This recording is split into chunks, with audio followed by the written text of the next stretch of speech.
Today I start working on one of the major components of my Sprinter build electrical system, my do-it-yourself lithium iron phosphate battery packs. So nearly 2 weeks ago, I got in my batteries. It takes that long to mess around with these things.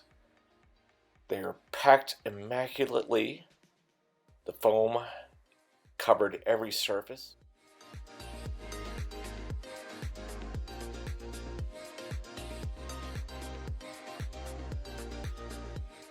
So these batteries, you have to combine 4 of them, 3.2 volt cells, to make a 12 volt pack. So I got 4. No, wait. I got 8. I'm going to make 2 packs.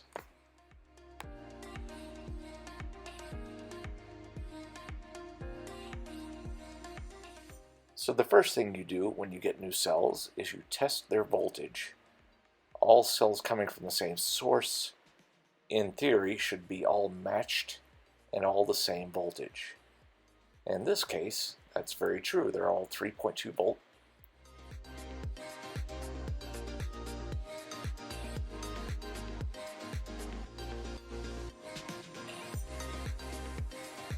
Ten copper bus bars, M6 posts, they're about 1/4 inch. I had to pull out an Allen key. You got to get them fastened down. You don't want to do them too tight because these are aluminum and the terminals are aluminum. So if you over torque them, you can damage the threads and ruin your battery. Here's the BMS. This is a BMS 120 amp hour 4 series BMS from Overkill Solar. And the nice thing is they do tests and they send along the test results. These are the balancing leads and also the temperature, the low temp sensor. Balancing leads connect here. Low temp sensor connects here, I believe. Other things you will need is some ring terminals and a stripper and crimper. You're going to need some thicker cables. And this is a really good stripper. I highly recommend this thing. This thing is just amazing. You're going to want a multimeter. And for the bigger cables, you're going to need some cable lugs and a beefier crimper. This is a hydraulic crimper I got off Amazon. The other funky thing I plan to do involves this copper cable. More on that later too. So let's get started. So now I've got the first pack on the charge, and don't do it this way. Wait till you get the hardware that you need for your BMS and hook it up proper. I dodged a bullet charging it this way, and I'll tell you about that in a minute.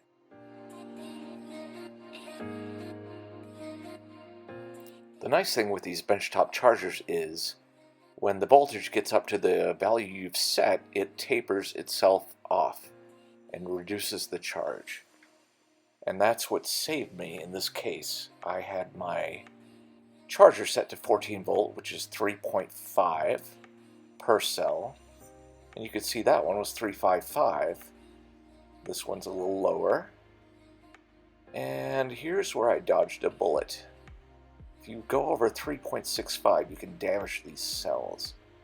And this one got to 3.62. And this is 100% because I did not have a BMS hooked up with cell over voltage protection. So I got lucky this time, and I'm not going to mess around with that again.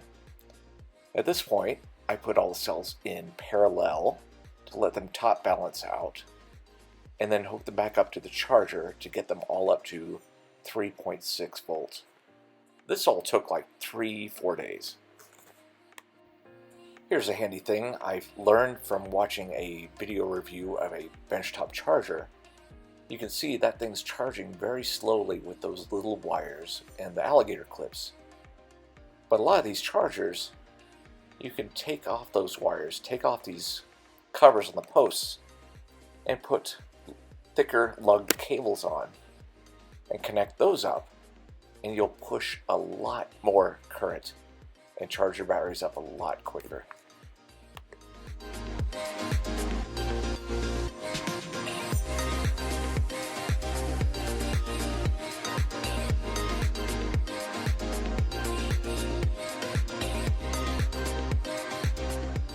Now here I am hooking it up to charge without the BMS again. This is just a quick demonstration to show how many more amps you can push with these cables. At this point I had the charger set at 8 amps and it's right up there.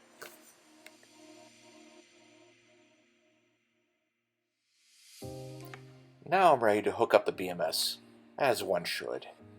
Now you can tell here, this one doesn't have any soldered cables, it doesn't have any raised terminals, and that's because I ordered it that way, because I wasn't sure what I was going to need going forward. So at the time, I ordered it without any cables or terminals. I figured I'd puzzle it out when the time came. I actually ordered these months ago, and I'm only just now getting to use them.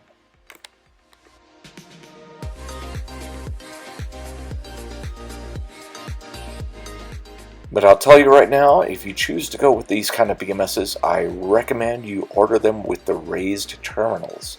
That gives you the most flexibility. After some poking around on the internet, I actually found these raised terminals available, and I ordered a set. It's going to take another couple of weeks to get here, so I'm having to improvise by just bolting my cables down to the circuit board directly.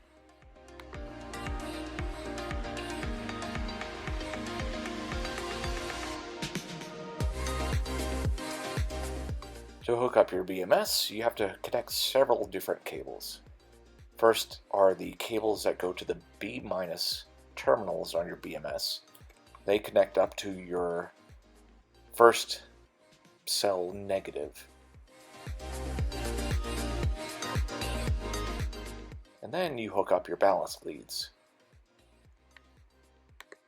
The black balance lead goes to your first cell negative, and then the 3 white ones go to your first cell positive, second cell positive, third cell positive.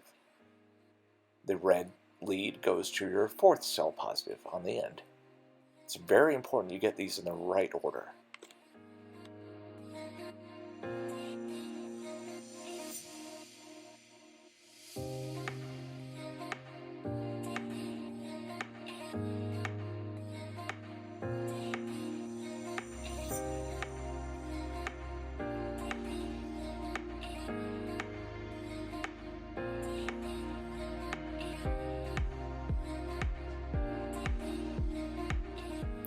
And now it's all hooked up, even if it's not very pretty.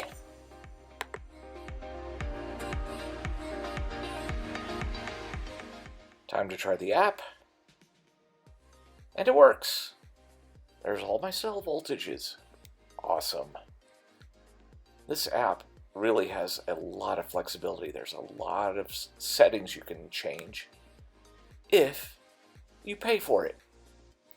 So yeah, $7, but that's fine. But there's a mess of configuration options.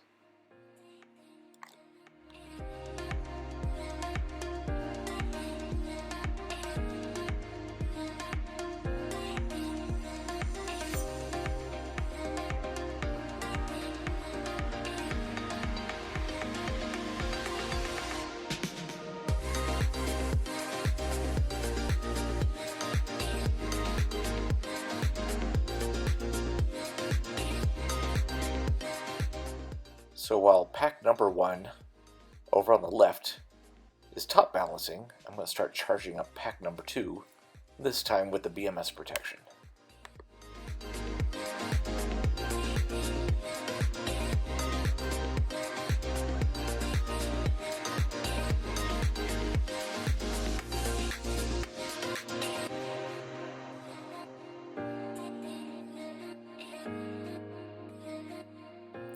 Now this is why you want to make sure your balance leads are in the right spots in the right order. I suspect the way this thing calculates all the different cell voltages is by subtraction. It knows what the first cell is. It knows what the first 2 cells are. It knows what the first 3 cells are. It knows what all cells are. And it just does the math and puzzles out what each one should be.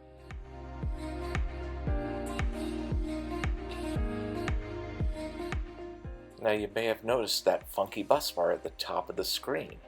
That's my first copper bus bar.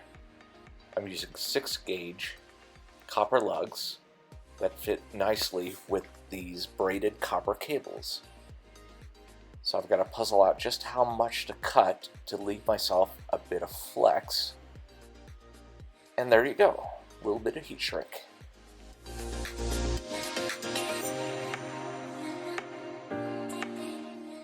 About a week and a half after I started all this, it's time to do a capacity test of bank number 1.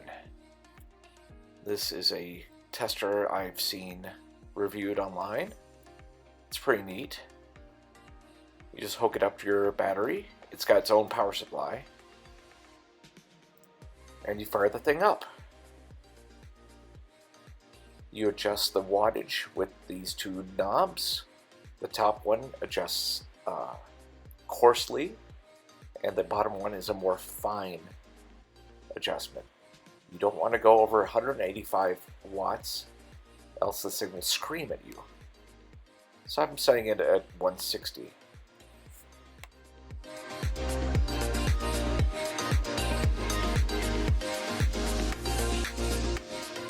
"26 hours later, the capacity test is nearing its end.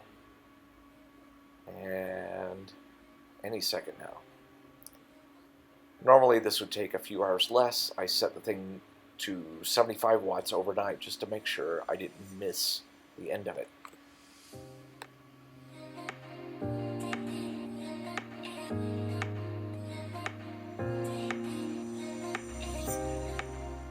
And the test is done. 280 amp hours, just over. Right at the rated capacity. A lot of times these batteries have a few extra amp hours. I'm not going to quibble on this one. I'm very happy with the capacity of these cells.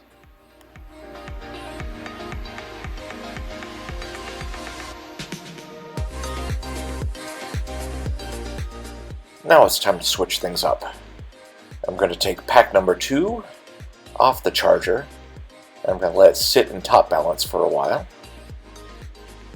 And then I'm going to hook pack number 1 back up to the charger and get it charged back up to capacity and see how my top balancing is working. This charge is going to take a good chunk of a day, a full day.